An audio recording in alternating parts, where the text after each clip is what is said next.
ہمیں اللہ اور اس کے رسول کے علاوہ کسی سے مدد کی توقع ہوتی نہیں، اور اللہ اور اس کے رسول کی مدد نے کبھی ہمیں مایوس کیا ہی نہیں۔ جہاں ہمیں ضرورت جس چیز کی پڑتی ہے رب اور رسول بھیج دیتے ہیں۔ اب جس کو جہاں سے مدد کی توقع تھی، جب وہ مدد نہ پہنچی تو یاد ہی نہیں رہا کہ تقریر میں اسلامی ٹچ بھی دینا ہے۔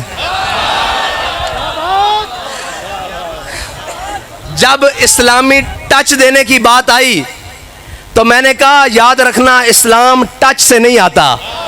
یا ایھا الذین آمنوا ادخلوا فی السلم کافہ، یہ قرآن کی نص ہے، ٹچ سے تو آتا نہیں۔ جنہوں نے اسلام کو ٹچ کیا تھا، وہ ٹچ کرنے کے لیے عبداللہ بن ابی منافق جمعے والے دن کھڑے ہو کر تقریریں کیا کرتا تھا، تیری طرح کھڑے ہو کر کہا کرتا تھا ہم کتنے خوش نصیب، ہمیں حضور مل گئے۔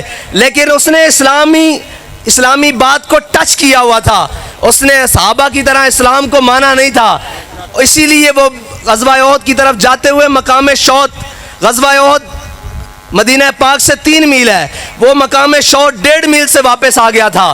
اور جنہوں نے اسلام کو اسی طرح مانا تھا جس طرح میرے آقا و مولا صلی اللہ علیہ وسلم نے فرمایا، انہوں نے اسلام کو اسی طرح مانا تھا جس طرح علامہ خادم حسین رضوی نے مانا۔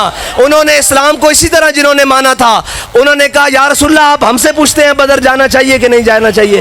سل حبال من شئتا وقتا حبال من شئتا سالم من شئتا عاد من شئتا۔ اور جنہوں نے صرف ٹچ کیا تھا وہ آ کر واپس مدینے میں کہتے تھے، میں آپ کو ٹچ والوں کی باتیں بتا رہا ہوں، وہ آ کر واپس کہتے تھے یہ حضور نے لڑکوں کی باتیں مان لی اور یہ جناب یہ کر لیا۔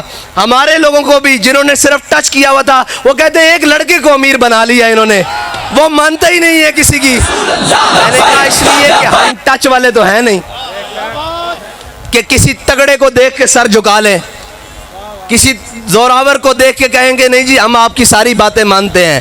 بالکل نہیں مانتے ہم کسی کی بات، ہم کیونکہ امیر المجاہدین کی مجلس میں بیٹھے ہوئے ہیں، اور امیر المجاہدین کی مجلس وہ مجلس ہے جس میں ہمیشہ عظیمت کی بات ہوئی، جس میں ہمیشہ استقامت کی بات ہوئی۔ میں نے بھی ایک دفعہ جا کر کہا، میں نے کہا جناب آپ کہتے ہیں فیض آباد میں کہ آپ کہتے ہیں استعفیٰ لے کر جانا ہے، یہ استعفیٰ تو ممکن نہیں ہے، کوئی اور مطالبہ ہم بیچ میں سے نکال لیتے ہیں تاکہ ہمیں بچت کی راہ مل جائے۔ فرماندے جھلیا سانو آرڈر ہویا اسی استعفیٰ لے کے جانا۔